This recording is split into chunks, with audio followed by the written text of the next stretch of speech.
G'day, how you doing? Normally when I do a talk, I ask this question. I'm pretty confident it's going to be a good response today, but just give me a show of hands how many people have seen Fat, Sick and Nearly Dead. Okay, that's pretty cool. Because 93 million glasses of juice have been drunk because of this movie. We have calculated that with the 5 million people, what the percentage is of conversion, and it's about 16% go out and buy some kind of juicer machine. So of every 100 people, 16 go and buy a machine, whether it's a juicer or a blender or some kind of bullet or whatever, and they go out and they try and consume more fruits and vegetables. And that equals 93,000 tons of produce that have been consumed on top of what normally would have been. 6 million pounds of weight lost, and 55,000 people have thrown away medication, which in 2.5 years is pretty cool. And I'm pretty excited about that. Now, how did this all start is that I turned 40 and I looked in the mirror. I went out on my 40th birthday party. I was about 320 pounds. I'd been taking medication night and day, every day. And no matter how good my day was, I was reminded when I came home at night, I'd have to open the medicine cabinet and take my pills for my chronic urticaria, my autoimmune disease. And so on my 40th birthday party, I went out with a bunch of mates, and I'm not joking, as people who know me, I don't exaggerate. I probably had 12 to 13 pints of beer. I probably drank a bottle of wine, maybe 2, but I can't remember by that stage. Then the vodka came out, 2 packets of cigarettes, and enough Chinese food to feed all of China. And I don't exaggerate. So I woke up the next day, and as you can imagine, when I looked in the mirror, what I saw looking back was I was like, who is that person looking back? And it was the awareness, as Oprah would say, that aha moment. And it was having the 4 in front of my birthday as opposed to the 3. Because the 3 is really close to the 2, but the 4 is double the 2, and it's closer to 5. And so when I was young, when I was a kid, and I think a lot of you might be able to relate to this, when you're 10, 40 is really old. That's like your parents, even 10 years older than my parents, because my mum had me when she was 21. So I thought 40 is old, and all of a sudden, someone had put me in this time machine, because 10 to 40 went like that. It went real quick. And I was like, who is this person looking back? Where is the 185-pound athlete that left school at 18 and was playing football, was in track, was doing all of these things? Where was he? Where did he go? So I tried many things before, and this was sort of like something where I had kept putting it off. I mean, we all know about this idea. You're going to do something, you start, it doesn't work, and you postpone, you procrastinate.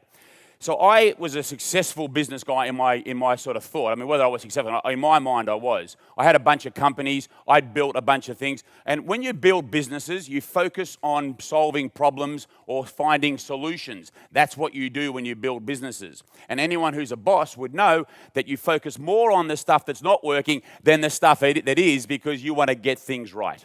So I had realized that I thought I was a smart guy, but I actually realized I was a pretty dumb guy, because I'd been focusing on wealth, not health. So I decided that I needed to really get rid of a lot of my companies, sell them off, and focus on fixing Joe. That was my new problem, was fixing Joe. So I used logic, and the logic to me was I had turned my back on Mother Nature. What would happen if I would go towards Mother Nature? I kind of worked out that although I was 40, I was really 6 million years old, because my grandparents and their grandparents, we've been here for a long time, and what have we eaten mostly for all of that time?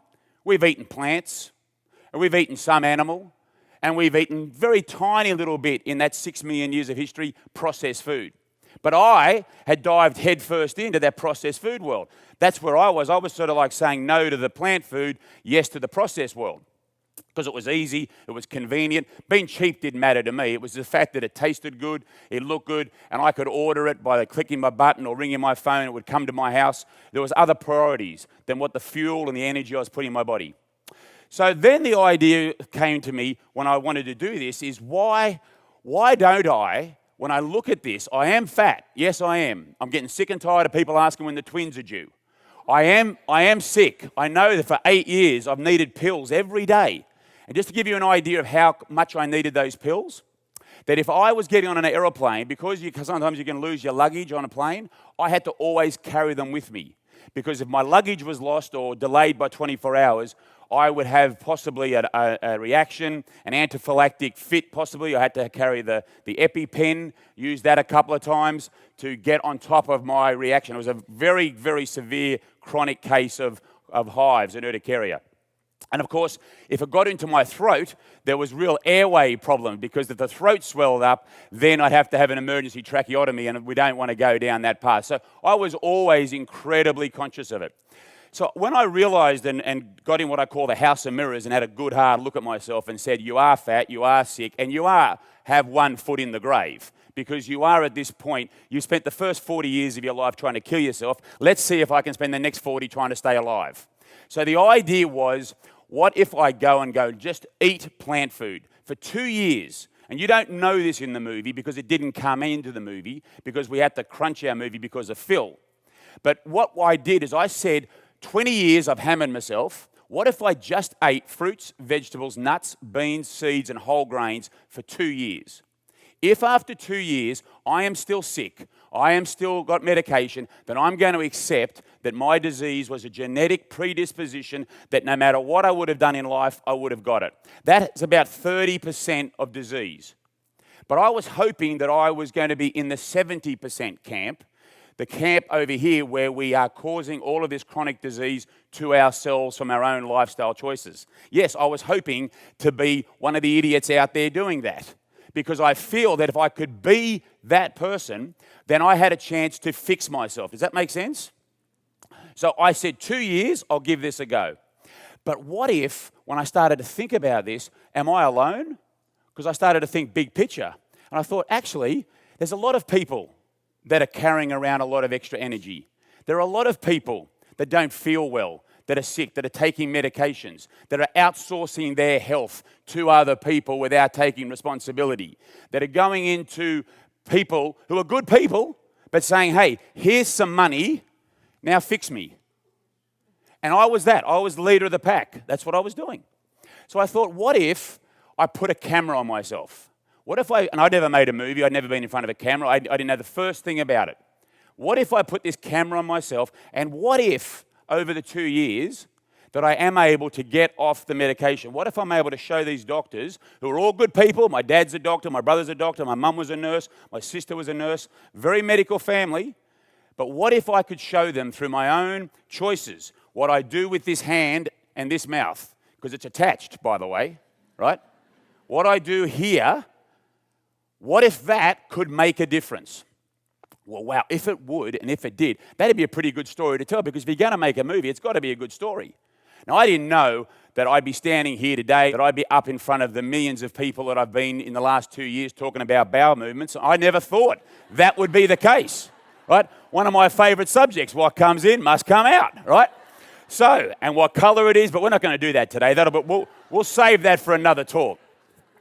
But the reality is if I could do this, and if I could take my personal story and put that into some images and share that with people in an intimate way, would that or could that create some interest? Because I'm going to ask a question, and everyone at home, I'll relay the audience answer here. Put your hand up if you love telling people what to do. Okay, so for everyone at home, every hand in the audience went up, including mine. Now, please put your hand up if you love being told what to do. Okay, we have no hands up at all. Okay, so the reality here is this was the disconnect. Okay, the big disconnect is we've got this world telling people what to do. Go and run, go and eat this, go and do that. This is what you need to do. You should do this, you should do that. That's what happens. It's a billion-dollar industry, multi-billion, 55 billion last year in the United States on the diet business, diet products. 9 billion just on the actual diet solutions, the actual diets that you do. So there is this massive, you should do this, you should do that. They're the bad guys. That's the reason why. And when I came to New York City and started this film, and I started interviewing people to come and help me make this movie, they all came in and said, let's do that, let's do this. I said, whoa. That's not the movie I'm going to make. I believe it's my responsibility, my fault for where I am. I believe that in not telling people what to do, but in showing people what to do.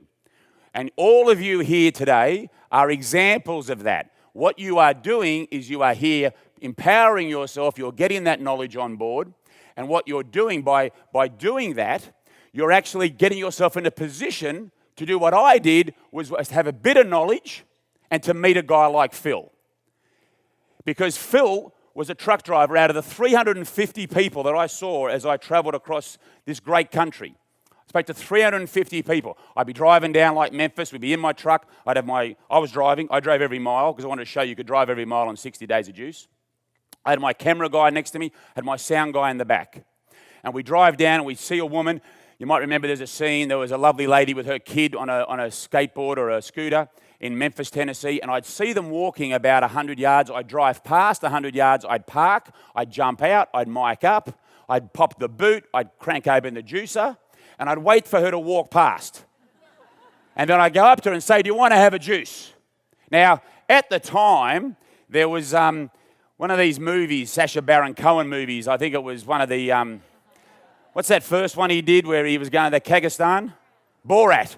So Borat was number one at the box office, so everyone thought I was trying to do a Borat and take the mickey out of him. So I had to explain to them, no, I'm actually doing something quite serious here. I'm drinking juice. And of course, in 2007, when I did this movie, a lot of people said, well, you drink it first before I drink it. I said, okay, I'll drink it. And what would happen is I would share my story. I would sit there for 40 minutes on the side of the road and tell them what I've done, where I found myself, why I'm doing this, and then I would pull out the phone and say, that was me 27 days ago, that was me 42 days ago, that was me, da-da-da-da-da. And then they were engaged.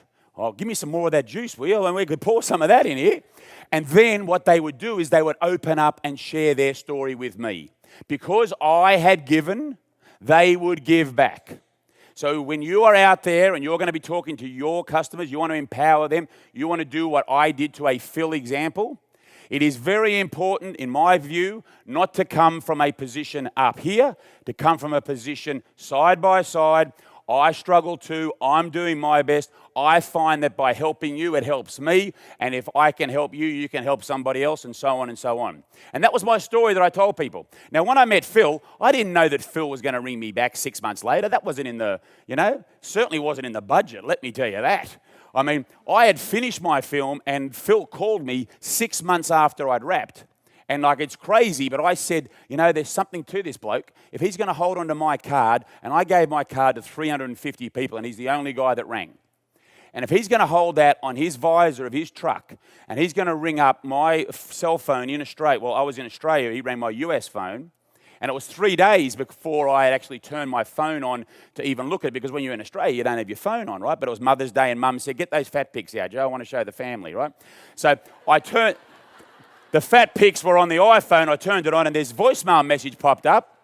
And it was later that I pulled up the message when I got home. So, incredible thing. And his importance and the power of Phil in the movie that, to be honest, no one really cares about a white, rich Australian guy losing 100 pounds. Who cares about him? But Phil, destitute, living in the back of his truck, 429 pounds, can't rub two bob together.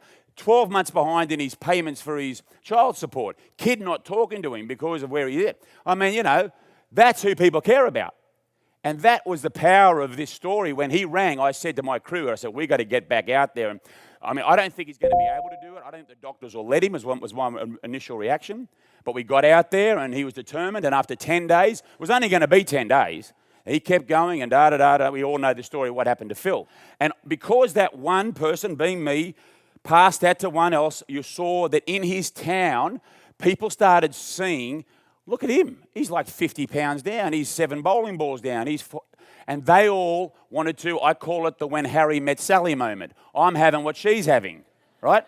So I want to get over there. I want to consume some of that. So all of a sudden, not because of the film, people started coming to Phil, asking for help. And in the town, we got some juices in there, and all of a sudden, it went from 1 to 2 to 10 to now over 5 million people, and it was going to continue to spread the word because people like you and others, and I made very clear in the edit, I made very, very certain that you could not date the film. If you ever watch it again, you'll notice there's no dates, there's nothing, anything that had any relevance. So even though it was shot in '07, '08, and '09, I wanted to try to have so that it would have sort of some eternity, so to speak, without being dated. So once I'd made the film, I had to sort of work out, how do I get this out? And, you know, I remember going to Whole Foods, and it was my first screening, and it was in Princeton, New Jersey. And I went out there, and I was very excited, and I was very pumped up because I finally had my movie. And they put me in the store, and they had about like 50 seats, and I'm really excited. I got there an hour beforehand, getting all ready. Put my laptop out. I was by myself. Put the laptop out. Had it all ready to plug in. Had the screen all set up, and 2 people turned up, and 2 people sat down and watched the movie. So it was 3, including me. I increased the audience by 33%. So, I mean, I wasn't dejected, but I was hoping for maybe 2 men and a dog instead of just 2 men or 2 people. But anyway, I drove back to New York from Princeton that night, and I was thinking, okay, well, I'm taking a photo of this that night, which I did. Now, cut a long story short, after I worked out that really what I was doing here was not selling anything except getting people to go and engage with their local farmer, their local market, their local store. And all I was actually saying was, hey, you know what? We consume 3 things as humans. We eat plants, we eat animals, and we eat processed food. Now, in America today, I call processed food an animal plant. I call that the fun part of town. And I call the plant food the essential part of town. Now, the average American is getting between 90 and 95% of their energy from the fun part of town, and just 5 to 7% from the essential part of town. Now, we all know if you spend too much time in the fun part of town, guess what? Ain't fun anymore. And I found that out. So my mission was, thought I would go and engage people that were in the business of trying to sell more produce, because it's very hard to put a really sexy ad about broccoli and compete against a cola or against some kind of soda, isn't it? Like, how do you get excited about broccoli? So I tried to engage with these companies. I engaged with companies like Whole Foods, and they helped, and then the audience. So what ended up happening was, when I went back 6 months later, after I'd done my tour, I'd gone out around America, and I went back to the same Princeton store. 450 people turned up to watch the movie that night. And that was, to me, after doing that 6 months on the road, that was, and now where I go, we just do these flash things. We say we're going to be here, we're going to be there. And so connecting with people that have the same point of view was very important. Of course, then, if you think about YouTube and social media, YouTube was founded in 2005. I turned 40 in 2006. So I had my wake up when YouTube was 1. When I decided to do the movie, YouTube was 1.5. So I never dreamt when I made this that this would be seen by so many people, because the stranglehold, there was no Netflix, there was no Facebook. I mean, there might have been in his mind in a dorm somewhere, but it wasn't out there. MySpace was around, but there wasn't this incredible connectivity now that we have through the internet and through streaming. So I actually really thought that maybe 10,000 people in some yoga studios in mountains with like fresh air would see my movie. You know, that's really what I thought. And so the power of social media, I cannot tell you how I got lucky for when my movie was made to coincide with this kind of technology, to be able to put this out there so that people can share, because we all know that if it comes from a friend rather than from an advert, we're going to be more trusted of our friend to share. So that was very important in terms of our success for getting out. But then we realized, like, I would go to, and this is not a lie, I went to 20th Century Fox, I went to Universal, I went to Warner Brothers with my movie for them to take it into the mainstream theaters. So I had the big screenings, I did everything with the executives because I know people who know people, and I got in. And you know what happened at the end of the movie? They'd have like 50 people from their company, they'd have them all there. They come up to me at the end and go, listen, you're not Hugh Jackman, you're not Russell Crowe, so we just don't know how we can market this film. But can you give me the recipe for that mean green juice? Because I want to try this. And I'm like looking at them going, you've got 50 people in the audience who are all going to go on a Juice reboot next week, and you don't want to actually take the risk of putting this into the mainstream theatres because they didn't know how to market it. So we got very lucky. And our online community, when I started traveling America, I heard back what they wanted to know, what information they wanted. And we all know how important it is to have support groups, to have community, to be able to bring people together. Now, my community was the lens. When I did my journey, that's what I was focused on. I was focused on that lens. I was looking at my imaginary 10,000 people that were out there.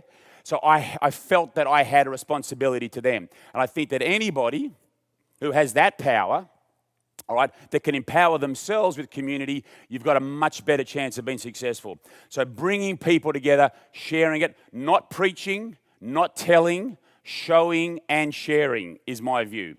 So for anyone out there that's looking at doing something along these lines, I think there is incredible power in you being honest in video. So if you have your own sites, you have your own things, it doesn't have to be major production, you can just be honest and real. But my big tip is keep it short. You don't want to talk for long. My vision is 2 minutes should be too much. If your videos go past 2 minutes, you will not get people to watch them. So if you want to empower people from your site, it's got to be sharp, it's got to be bang to the point. Don't try and hit 4 or 5 points. Pick 1 or pick 2 and knock it out of the park. And watch it over. And if you think there's any bit of you like preaching or any little word, any little fun word, like you should, no, right? You can. These things are very important because we all pick up on these and we can tell when somebody's trying to sell us rather than someone's trying to help us. So what I've now done is I had never thought that where I've landed here would get me to this point. I mean, I honestly didn't think that I would now go down this path where I've now set up a company and a business and I've got a bunch of people here and we're doing new movies, we're doing TV shows, we're looking at creating content and books and inspiring a community to try and, I believe that through education, through inspiration and through entertainment, fun entertainment. We have to make this fun. And so I've got some people who are like-minded by me, and I'm hoping that my company's only 12 staff right now, that I can build it up and hire people like you, because I see what you have done. You are like this group of people that are out there that want to make a difference, that want to empower yourselves, and you want to help people. And I know that. And so I'm hoping that what we can do is build this movement because it is coming. I'm at the forefront, not me, my company, but I'm on the edge of talking to people. And I think a lot of you will agree that we have this whole wave in the next 10 years. It's going to be absolutely ginormous how big this industry is going to get. People are going to start focusing on being well and staying well rather than fixing being sick. We're already seeing it with kids. We all know we rebel against the generation above. I see kids today that are 18, 19, 17 that are saying to me, I don't want to be like mum and dad. I don't want to be on 3 pills, 4 pills a day. I don't want to have, 50 pounds more around the waist. I don't want to be that. I am changing. I am doing that. So we're seeing that. And so that's really exciting and very, very, very, very fun. So what's next for us at Reboot is that through that power of having something that where other people profit, at the end of the day, you can't get away from the money thing. Money is important. I like to talk about money in this way, is that when I drove across the country, people would say to me, Joe, why don't you go after McDonald's? Why don't you go after KFC? Why don't you go after Burger King? Okay? You know what my response was to that? No way. Those companies are my friend. They are my friend. And people would look at me like I've got 3 heads. And they'd say, what do you mean, Joe? I'd say, I'll tell you what I mean. In my view, this is a supply-demand scenario. What we have to do, you and me, is we have to increase the demand. If we can build the demand and 30 million people go into McDonald's tomorrow and say, I want one of Joe's mean green juices, and they go the next day and the next day and the next day, what do you reckon McDonald's are going to be selling next week? They're going to be selling the green juice. But they're going to be selling the green juice. And because what we need to do is create that power, they've got the distribution system. They've got the platform. I don't look at corporations as enemy. I look at them as people. They are people that work, that have got dreams. They've got to pay bills. They want to send their kids to college. They're like you and me. They're people. So what I think we've got to do is when you go into a supermarket and you pull your hard-earned $5 out and you're going to buy your Oreos, you're sending a message to Nestle to make more. Buy the avocado, buy the broccoli, buy the kale, you're sending the message for the farmer to make more. So I'm very big on actually us not criticising, not having a go at anyone. We can make the change ourselves with our hard-earned dollars because that's what talks. So with a company like Breville, they said to me, and by the way, when I made the movie, I just walked into a store here, Crate and Barrel on Houston and Broadway. The night before, I had the genius team to help me make the movie, and there was no juicer. Can you believe that? So the night before, I go in and buy the juicer, put it in the truck, and because I knew Breville, because it was Australian, I knew the brand. I didn't know. I never bought a juicer before in my life. But I walked in and I picked that one up. So it wasn't until 2 years later that someone on Facebook posted me with a Breville juicer that the guys in LA, the Australian people, saw me doing that.